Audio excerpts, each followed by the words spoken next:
अब तक बहुत सारे नौजवान बहुत सारे तदफीन में जुड़े हैं, लेकिन इस मरहूम की जो दर्द भरी दास्तान है, मैं चाहता हूं कि आप भी सुने और तमाम इंसानियत भी सुने और इनके हक़ में दुआएं भी करें कि इंसान कैसे कैसे दर्द से सफ़र से गुज़रता है। जब ये अच्छा कमाते थे, केरला में रहते थे, सऊदी को गए थे, सऊदी को जाकर 90s की बात कर रहा हूँ, उस वक्त पर इनकी सैलरी 30,000 रुपये थी। 30,000 रुपये कमा कर अपने बीवी बच्चों को इंडिया देकर भेजते थे, बच्चों को काबिल बनाया।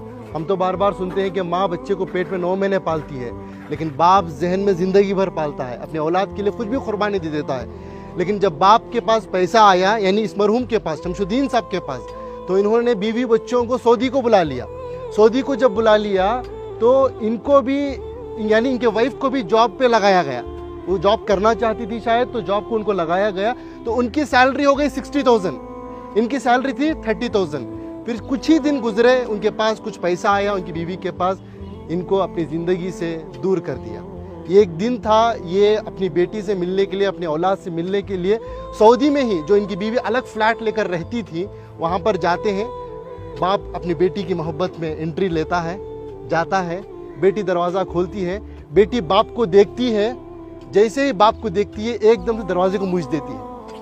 एक तमाचे की तरह इस मरहूम के चेहरे पर पड़ा। ये मैं नहीं कह रहा हूँ, ये इनकी खुद की ज़बानी है। मरने से पहले, कुछ दिन पहले इन्होंने इस वाक़े को बताया है। इसके गवाह हमारे इनायत साहब है, कहाँ है? हाँ, ये हैं। ये बता ये रहे हैं कि सऊदी से दिल दुखने के बाद, दर्द मिलने के बाद, बेंगलुरु के एक टॉप एरिया में एक बिल्डिंग में एक मैनेजर के तौर पर काम करते थे।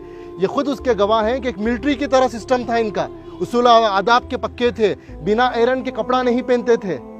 ऐसी अपनी जिंदगी, छोटा सा कमरा था, सीढ़ियों के नीचे से बेड डालकर, एक पंखा लगाकर, उसे भी पाक साफ रखकर जीते थे।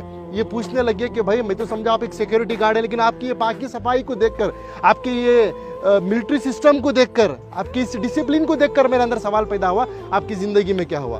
तो उन्होंने ये अपनी दास्तान सुनाई, ये दर्द बताया। तो बस मैं इंसानियत से यही बात कहना चाहता हूँ कि दौलत तो कमाना है, वो मुकद्दर की मिलेगी, लेकिन अपने रिश्तों को बनाएं पहले, अपने बच्चों को, अपनी औलाद को मुसलमान बनाएं, इंसान बनाएं। आज पता चला कि इनकी औलाद अमेरिका में है, USA में है, लाखों के रुपए कमा रहे हैं, लेकिन अफसोस की बात, दौलत तो दौलत है उनके पास, बाप के जनाजे को आने की तौफीक तक नहीं हुई। ये अल्लाह का करम है कि अल्लाह ने मुझे और आपको चुना है। मैं और आप आए नहीं यहाँ पर, अल्लाह हमें भेजा है, अल्लाह ने हमें ये तौफीक दी है, तब जाकर इस कब्रस्तान में आए हैं, इस मरहूम के जनाजे में शिरकत कर रहे हैं। इस मरहूम की नसीब देखिए, आज मस्जिद में नमाज़े के जनाजा अदा हुई। इनाम भाई, बड़ा मजमा था, मस्जिद के इमाम साहब, एक आलिम दीन ने इनका जनाजे की नमाज़ पढ़ाई, और तमाम अल्लाह के नेक बंदे मिलकर आकर आज तदफीन के लिए जुड़े।